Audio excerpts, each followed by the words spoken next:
우리 같이 하나님의 말씀 보도록 하겠습니다. 하나님의 말씀은 누가복음 10장 17절에서 20절까지 말씀입니다. 누가복음 10장 17절에서 20절까지 말씀입니다.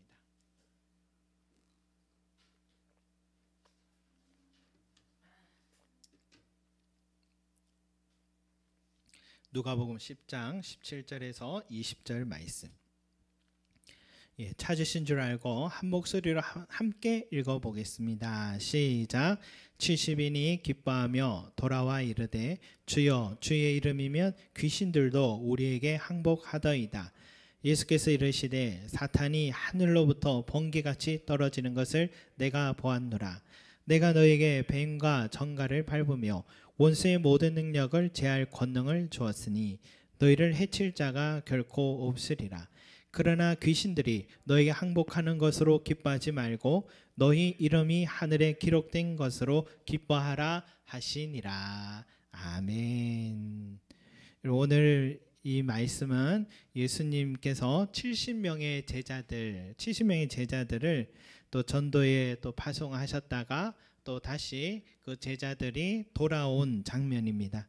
우리가 아시다시피 타지에서 돈도 없고 생필품도 안 가져가고 여벌의 옷과 신발도 없이 아는 사람들 없는 그 지역을 돌아다니면서 전도를 했다면은 참 어려운 일 많았을 것 같아요. 문전박대도 당했을 것 같고 또 피곤함으로 안색으로 또 피곤한 안색으로 투덜거리면서 참 왜 일을 해야 되나 하면서 돌아왔을 텐데, 그러나 마치 교회 주일학교 달란트 잔칫날 선물 한가득 알고 다시 집으로 돌아와서 엄마에게 쫑알쫑알 이야기하는 어린아이처럼 지금 70명의 제자들은 기쁨으로 가득한 얼굴로 돌아와서 주님께 이번 전도 여행에 있었던 행복한 일들을 참 아뢰고 있는, 이야기하고 있는 그 장면을 우리가 보고 있습니다.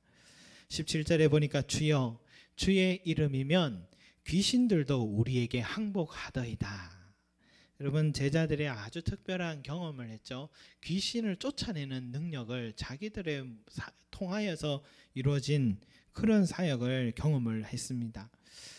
여러분, 귀신은 예수님만 쫓는 줄 알았더니, 예수님 말씀만 듣고 순종하는 자였더니 우리들도 나가니까 귀신들이 순종하더라는 그런 특별한 경험을 한 거죠. 그러니까 예수님도 기특했는지 제자들에게 그래, 안 그래도 사탄이 하늘로부터 번개같이 떨어진 것을 내가 봤다, 그렇게 맞장구 쳐주십니다. 그리고 또 이런 약속의 말씀하세요.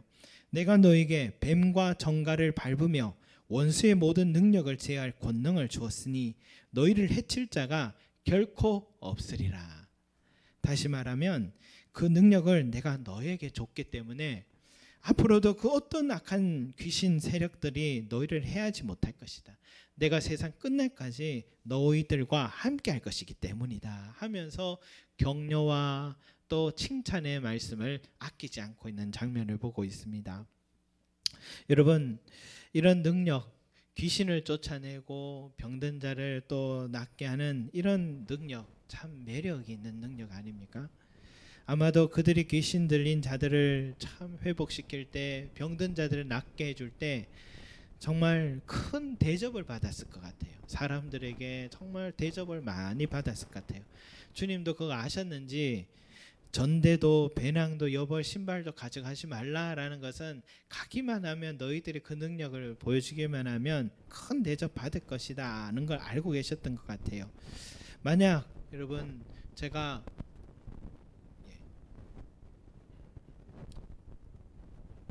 바람이 부는 줄 알겠습니다. 만약 제가 어떤 능력이 있어요. 능력이 있다 그러면은 제가 막 손을 얹었는데 귀신 들린 사람이 귀신이 쫓겨나가고, 한번 마이크 한번 끌까요?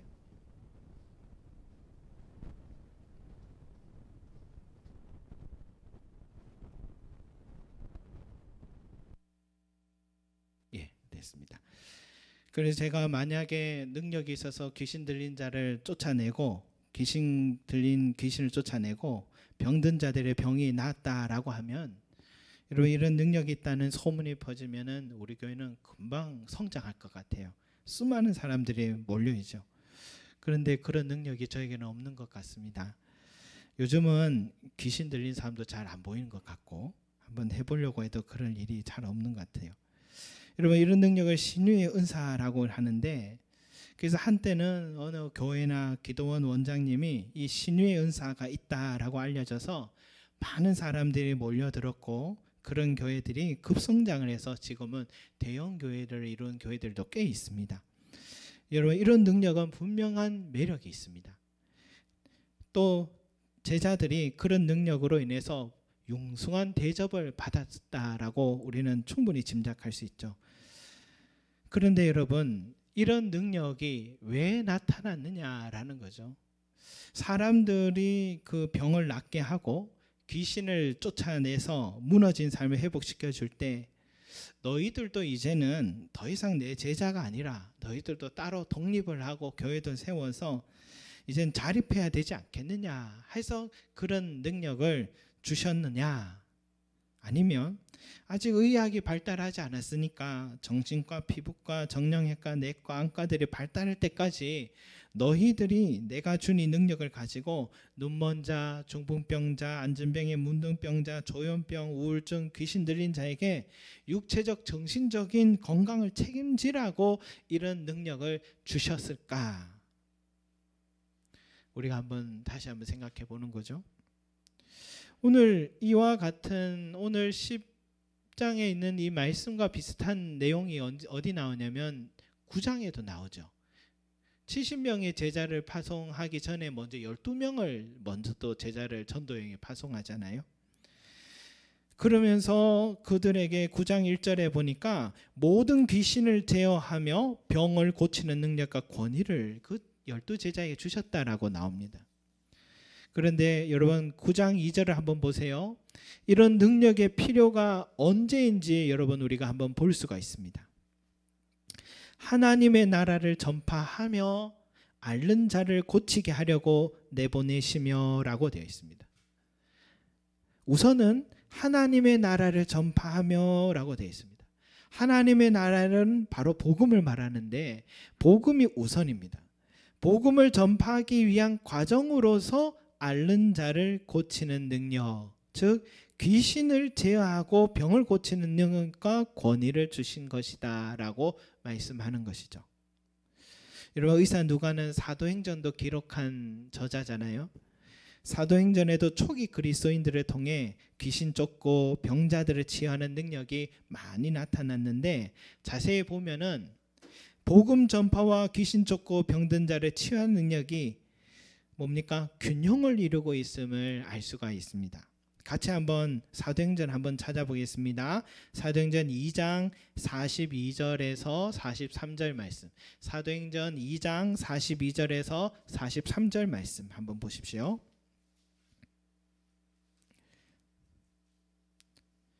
사도행전 2장 42절 43절 보면은 사도행전 2장 42절 43절 이렇게 시작하죠. 시작할 때 어떻게 합니까?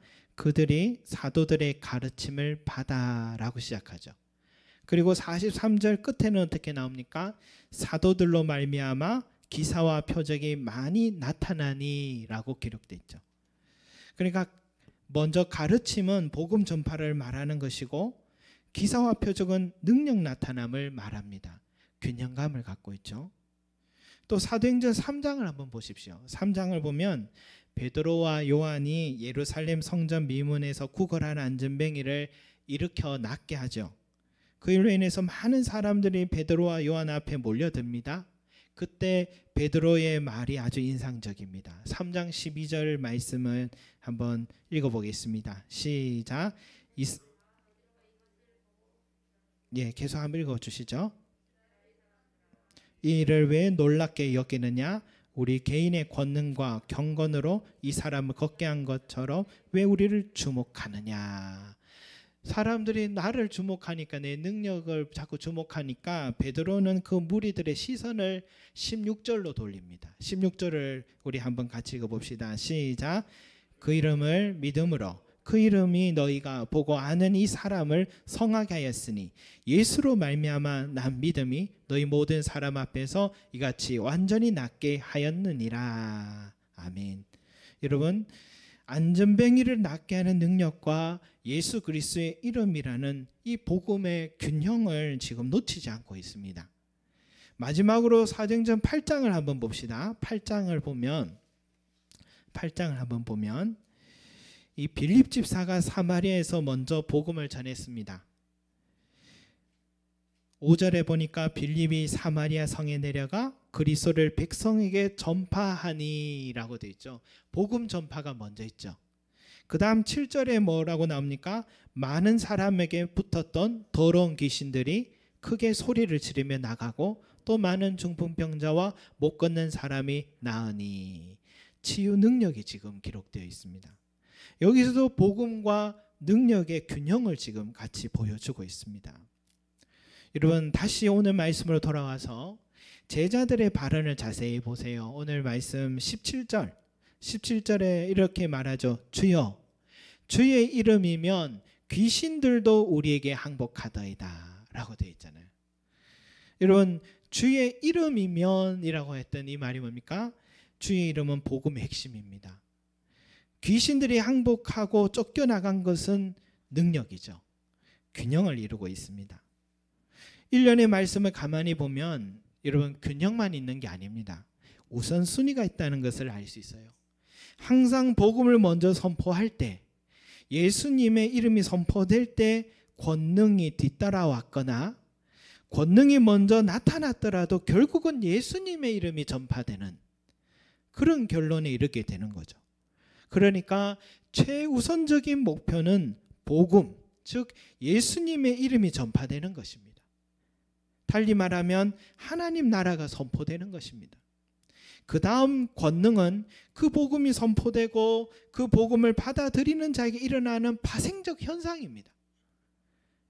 치유의 능력은 하나님 나라의 임재의 증거인 것입니다. 그래서 오늘 예수님은 마지막에 아주 의미심장한 말씀을 하시죠. 20절을 우리 함께 한번 읽어보겠습니다. 시작. 그러나 귀신들이 너에게 항복하는 것으로 기뻐하지 말고 너희 이름이 하늘에 기록된 것으로 기뻐하라 하시니라. 아멘. 예수님이 지금 우선순위를 정확하게 지금 지적해 주십니다. 가장 중요한 것은 내 이름이 하나님의 나라에 기록되는 것. 계속 생명책이라는 단어가 요한계시록까지 구약에서부터 계속 나와요. 모세도 아버지여 하나님이여 차라리 나의 이름을 생명책에서 지워주십시오. 다니엘도 생명책이라는 단어를 썼고 요한계시록도 계속 나와요. 그러니까 하늘나라에 있는 생명책에 내 이름이 기록된 것이 우선이고, 그런데 그것이 어떻게 가능하냐? 바로 복음을 받아들이고 믿는 자에게 주시는 은혜의 축복인 것입니다. 복음을 듣고 믿는 것이 가장 중요한 축복입니다. 병든 자가 낫고 귀신이 쫓겨나는 그런 기적들은 그 다음이라는 것입니다. 여러분, 그런데요, 우리도 가끔 신앙생활하다 보면 우리에게 은혜, 기적, 능력, 권능들이 참 더 크게 다가올 때가 있습니다. 그것이 나로 하여금 신앙을 지켜주고 나를 신앙생활을 이끌어가는 것이라고 생각할 때가 있어요. 손가락으로 저 하늘을 가르치면 하늘을 봐야 되는데 손가락을 자꾸 보는 거예요. 이 손을 자꾸 집중하고 있는 것입니다. 여러분, 권능이 나타나고 지적이 자꾸 나타나고 하니까 그 기적에만 몰두하는 사람들이 있습니다. 그 기적의 그 권능은 사실 예수님을 주목하라는 수단이었는데, 예수님을 주목하고 믿음으로 그 이름이 생명체에 기록되는 것이 가장 중요한 목적이었는데 그 최종적 목적은 잊어버리고 엉뚱한 곳에 눈을 돌리는 사람들이, 신앙이들이 있더라는 것입니다. 베드로가 사마리아 지역에 가서 안수하고 성령이 임하고 권능이 막 나타나니까 그걸 본 시몬이라는 마술사가 이렇게 베드로에게 다가가서 돈을 줍니다. 돈을 주면서 그 능력을 나에게 좀 팔라고, 그 능력 나에게 팔라서 성령이 임하게 하고 권능 나타나게 해달라고 그렇게 해서 베드로에게 정말 혹독한 꾸지람을 듣고 혼이 났습니다. 그 시몬이라는 사람은 그 능력의 최종적 목적은 알지 못하고 그 능력의 자체만 주목한 것입니다. 그 신기한 능력만 있으면 더 많은 부와 명예를 얻을 수 있으리라 라고 기대한 것입니다.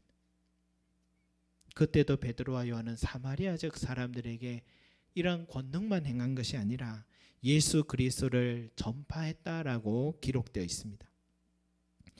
여러분, 물론 권능, 능력, 기적 필요합니다.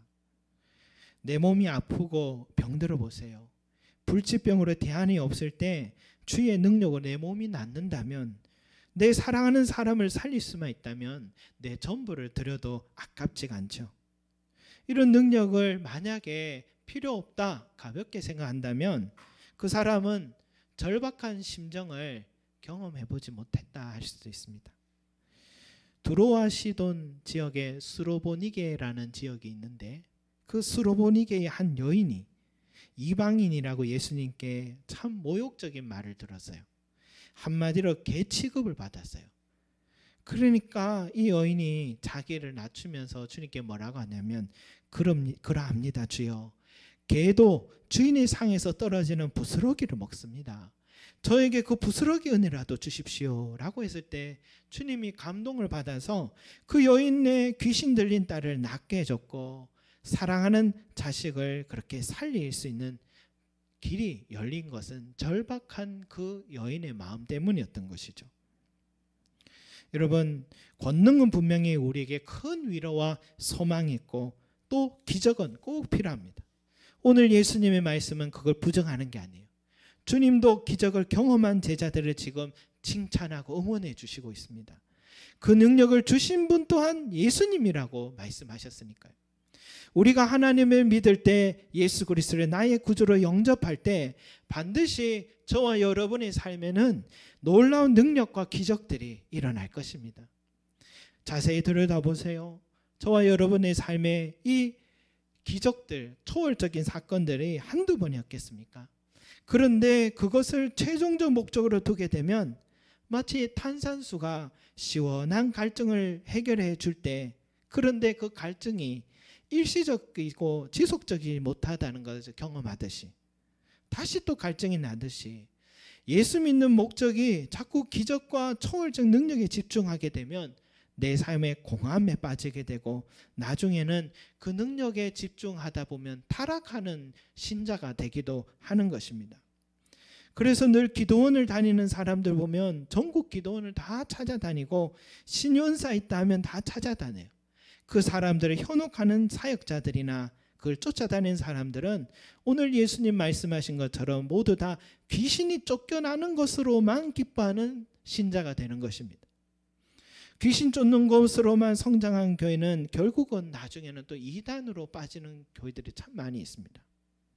여러분, 주님께서는 그것으로 기뻐하지 말고 너의 이름이 하늘의 생명책에 기록된 것으로 기뻐하라라고 말씀하셨습니다. 그런 권능도 기쁜 것을 부정하지 않는다.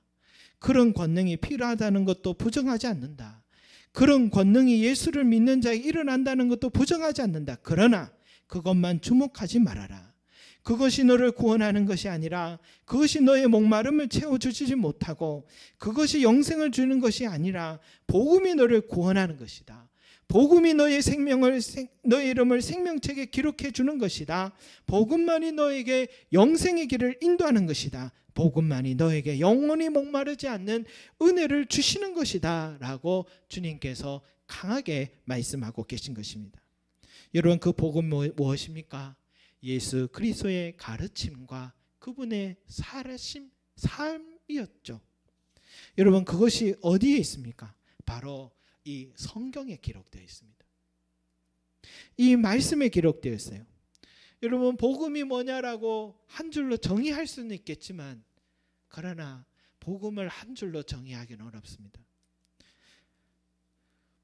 그냥 예수 믿으면 되지 않습니까? 라고 말할 수 있겠지만, 왜 믿어야 하는지 설명이 필요하지 않겠습니까? 왜라는 질문의 대답을 얻어야 예수 그리스도께서 왜 이 세상에 오셨고, 왜 죄인이 되었고, 왜 예수님이 십자가에 달리셨고, 그것이 어떻게 나를 위한 죽음인지 우리는 깨달을 수 있고 믿을 수 있는 것입니다. 그렇기 때문에 여러분 이 창세기부터 읽어야 하는 것입니다. 창세기부터 요한계시록까지 모두가 예수 그리스도를 증거하고 있기 때문에 그 속에 내가 구원받는 길이 기록되어 있기 때문에 이 성경 66권 전체가 복음인 것입니다. 성경 전체가 복음인 것입니다. 그래서 예수님은 귀신이 쫓겨났다고 기뻐할 게 아니라 내가 복음을 듣고 믿어서 하늘나라의 생명책에 기록되어 있는 것을 기뻐하라 라고 말씀하시는 것입니다. 여러분, 영국의 제임스 심프슨이라는 산부인과 의사가 있었습니다. 그는 최초의 마취제를 발견한 사람입니다. 그가 발견하게 된 것은 그가 1800년도에 살았던 사람인데 당시에는 수술을 한다. 예를 들어 다리를 절단해야 된다 하면 생사람을 침대에 눕혀서 온몸을 다 묶어가지고 강제로 이렇게 자른 거죠. 그 모습을 보면서 고통당하는 환자의 모습을 보면서 의사로서 너무너무 가슴이 아팠던 것입니다. 그는 독실한 그리스도인이었어요.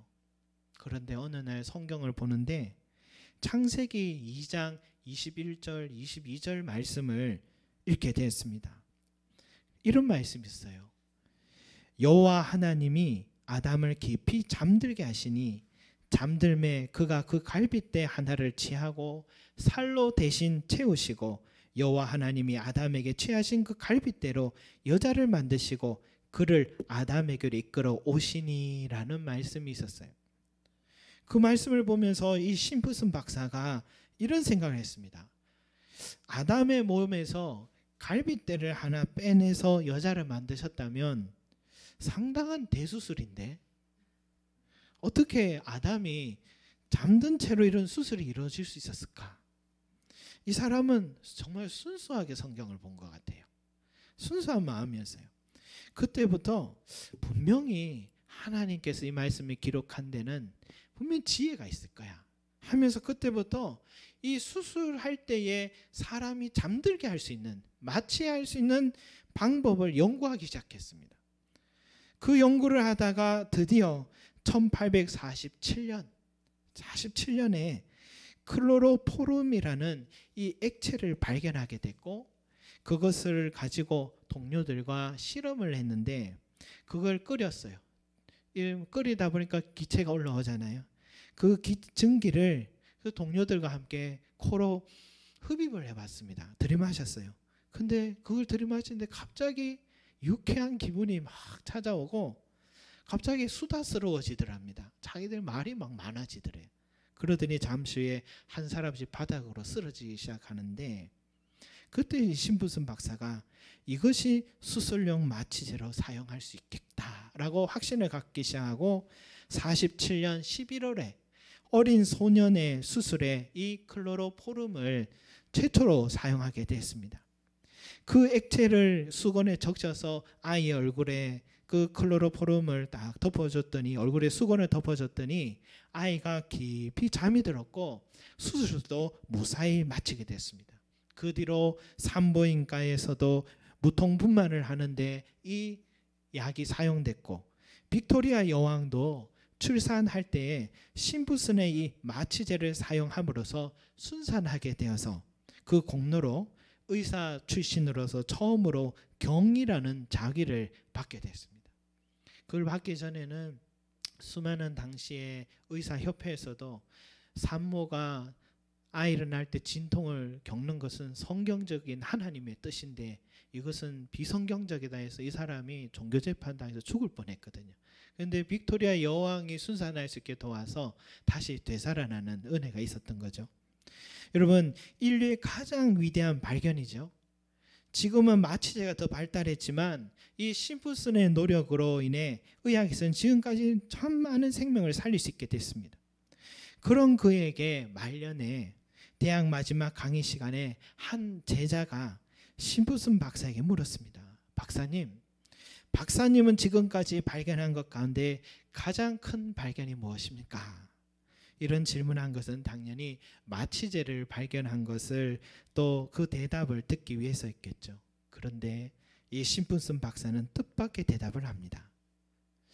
나의 가장 위대한 발견은 내가 큰 죄인이라는 것과 예수님이 나를 구원해 주신 구세주라는 사실입니다.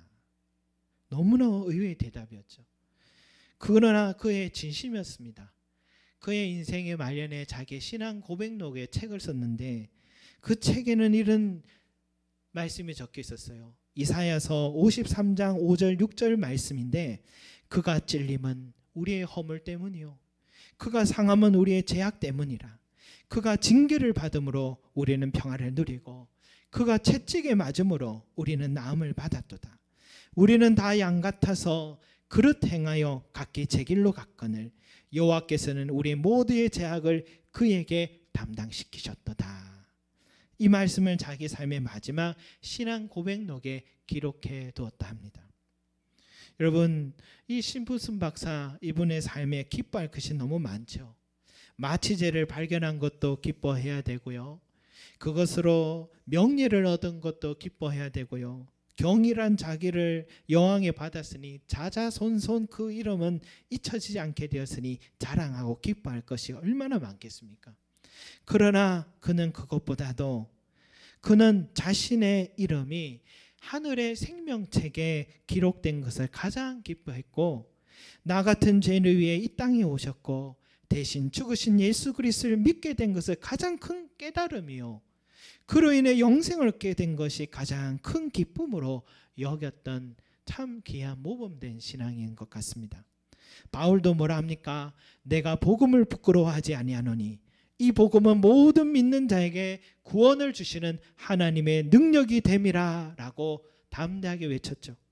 바울에게도 자랑할 것, 기뻐할 것 너무너무 많지만 그는 이 복음의 능력을 가장 귀한 깨달음으로 가장 큰 기쁨으로 자기가 구원받은 것을 가장 큰 기쁨으로 자랑하며 기뻐했던 그 모습을 우리가 볼 수 있습니다. 사랑하는 성도 여러분, 저와 여러분들도 이들과 같이 주님의 말씀과 같이 가장 큰 기쁨의 내용을 분명하게 깨닫고 감사하시는 저와 여러분들이 되시기를 간절히 소망합니다. 기도드리겠습니다. 사랑과 은혜가 많으신 우리 아버지 하나님, 귀신이 쫓겨나는 것으로 기뻐하는 것이 아니라 너희의 이름이 하늘나라에 기록된 것을 기뻐하라라는 오늘 주님의 말씀 우리가 마음에 잘 기억하게 하여 주셔서 지금도 주님을 믿는 이유와 또 주님을 믿음으로 인하여서 내가 기뻐하는 내용들이 어디에 있는지 우리 자신을 살피게 하여 주시옵소서. 주여 앞에 선 저조차도 주여 때로는 이 우선순위가 이 균형이 주님 또 깨질 때가 있었습니다. 우선순위가 바뀔 때가 있었습니다. 주여 긍휼히 여겨주셔서 다시 한번 오늘 말씀 앞에 서게 하여 주시고 주여 이 균형을 놓치지 말게 하시고 우선순위를 분명하게 하여 주셔서 나의 이름이 하늘의 생명책에 기록된 것을 가장 큰 감사의 제목이요 가장 큰 기쁨의 찬송이 될 수 있도록 우리의 삶을 주장하여 주시고 바꾸어 주시옵소서. 오늘 이 신부승 경과 그리고 또 우리 바울과 같이 복음을 자랑하는 자 되게 하여 주시고 그 복음으로 인하여서 나를 위해 죽으신 예수 그리스도 내가 죄인이었다는 사실 그 사실을 아버지 깨닫고 예수 그리스도께서 나를 위해 죽으신 은혜를 항상 감사할 줄 아는 우리의 신앙으로 주님 잘할 수 있도록 은혜 다하여 주시옵소서.